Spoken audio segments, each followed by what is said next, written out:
Good evening, y'all. Welcome to another edition of the S.O.B Sports Report Talking S. As always, I'm Nicholas. I'm Manuel. Thank you guys so much for joining us. Like, share, comment, subscribe. Hit that bell button. It gives you a notification if we're on. We need to run up those subscribers, run up those likes. If you're watching this right now, go leave us a comment. Even if it's emoji, like the button, all that good stuff. Let's get right into it. What he said.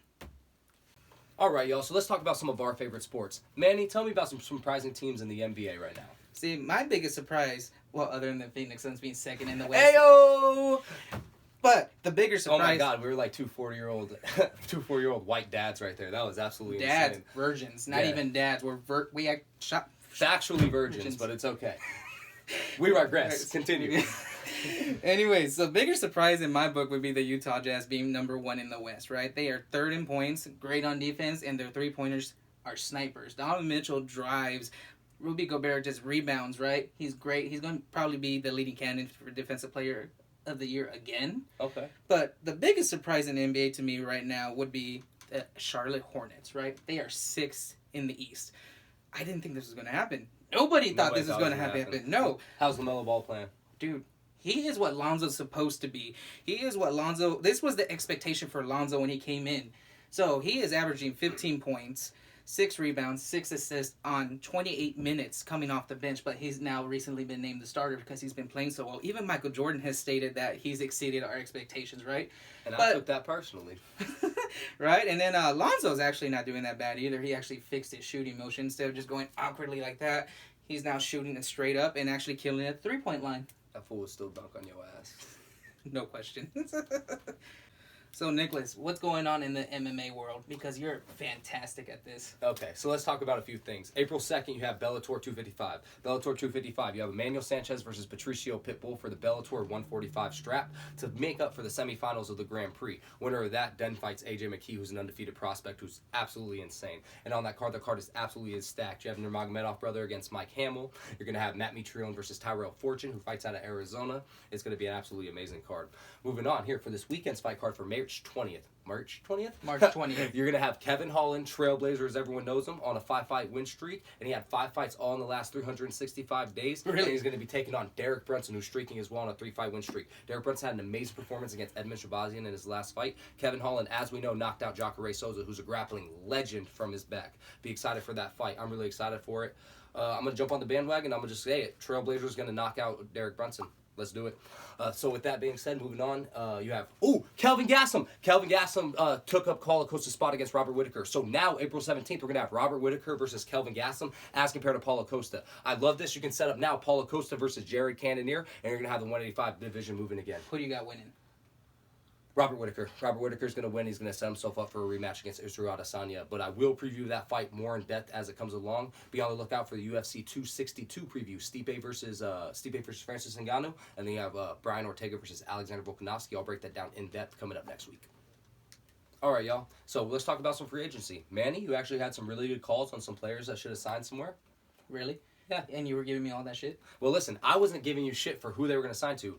This man literally said his top 10 free agents and literally 5 of his 6 overpaid free agents were in his top 10. That doesn't make sense. You can't be a top 10 free agent and get top tier dollar and be overpaid. This fits, yes. Yes, you can. Anyway, so with that being said, the biggest surprise cuts of this offseason so far for you.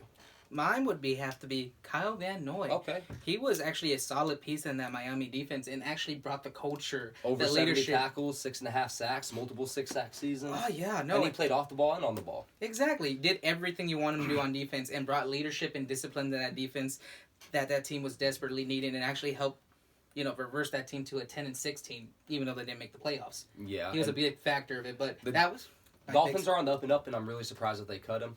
Has he signed somewhere yet? No, he's still a free agent. Watch him go back to the Patriots, so we're not down with all the spending they're doing. My biggest surprise cut this year, Adoree Jackson. The fact that Adoree Jackson was cut from the Titans blows my mind. He's a top 5. When was he cut? He was just cut literally just an hour ago. Adoree Jackson literally is just cut. He was cut with Dennis Kelly. They're also their starting right tackle. They need to clear some cap space. Adoree Jackson is a former first-round pick. Okay, Adoree Jackson also is a lockdown corner. He's a true lockdown corner. According to PFF, which I'm not completely standard on their grades, but sometimes I do look at them, he's a top 5 corner compared to their grades, and Pro Football Reference has him graded 7th of all corners as well. To cut Adoree Jackson, who I love as a true lockdown number 1 corner, you can go back to episode 3 of Talking S to remember me talking about him. The fact that they cut him blows my mind. Bring him on, Arizona. Let's go. Really? Yes.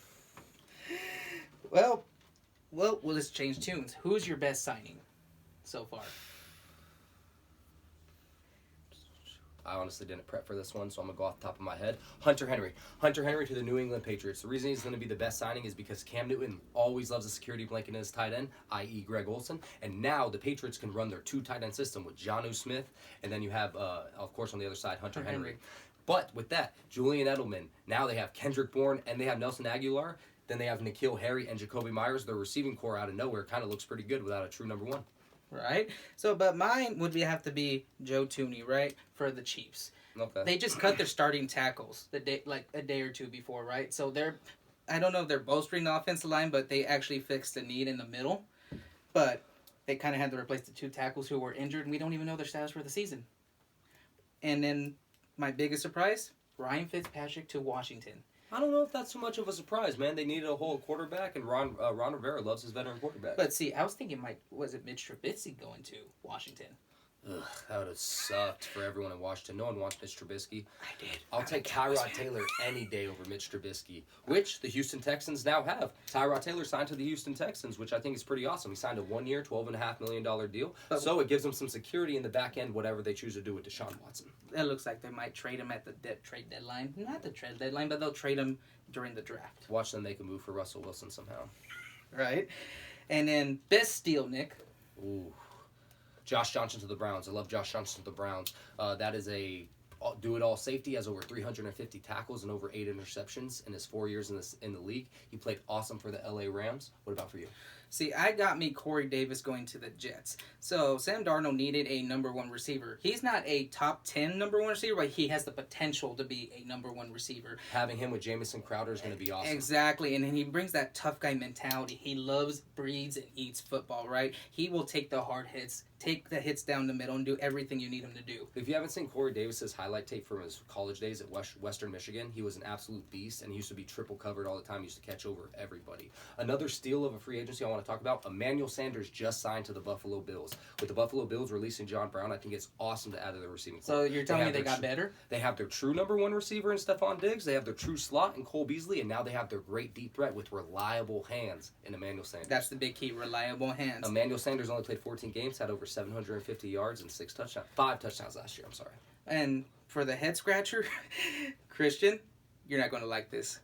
I got Andy Dalton as my head scratcher. So you're telling me I've been hearing Deshaun Watson to the Bears. I've been hearing Russell Wilson to the Bears. They end up with Andy Dalton, a.k.a. Red Rifle. Wow, man. I'm trying to think of who my head scratcher would be, but off the top of my head, I really can't think of anyone, to be honest. I feel super unprepared for this segment. Guys, I just worked an 8-hour day. It's a regular standard day. I should have said 12 hours to make it seem worse, but whatever. Christian is talking speed. Tell us something. The Patriots have been shopping, and their team looks pretty decent now. I'm not saying they're pretenders, and I'm not saying anything. Do they take back the crown? Hell nah. The Buffalo Bills are going to run the AFC East for quite some time, man. Like I just said, their receiving core is fucking stacked. They have a great defensive coordinator in terms of coaching.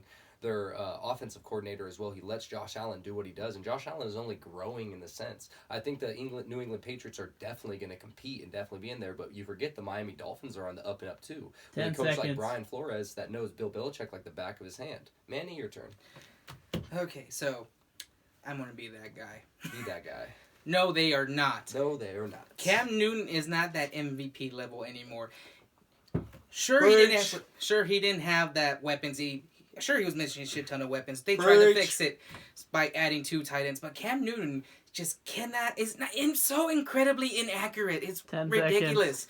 And that defense is going to be overpaid, and it's just too many new pieces together. It's not going to mesh very well. I disagree with that. Can I add my point real quick? I'm going to add my point. Yeah, Cam Newton's not the same as he was, but I think he was also lacking huge weapons. He's getting Shaq Mason, the offensive line back, which is also huge. And Trent Brown. Let's not forget what they're also have coming back on defense. Dante Hightower, Patrick Chung as well. And they signed Jalen Mills, who could be a decent defensive back with them, with Devin McCourty. I'm not so apt to sleep on that Bill Belichick defense yet. I think it can be really fucking good. All right. According to Ryan Clark, a ESPN analyst, his top 5 QBs in order is Tom Brady, Joe Montana, Aaron Rodgers, Peyton Manning, and at 5th is Patrick Mahomes. Do you agree with that list? Nick, go first. This is not going to be a talking speed segment, Christian. I'm so sorry. This is going to be a dedication to Drew fucking Brees. What the fuck? Cut it. We're going this together. Drew Brees. Top 3 all time. He did it at an average height.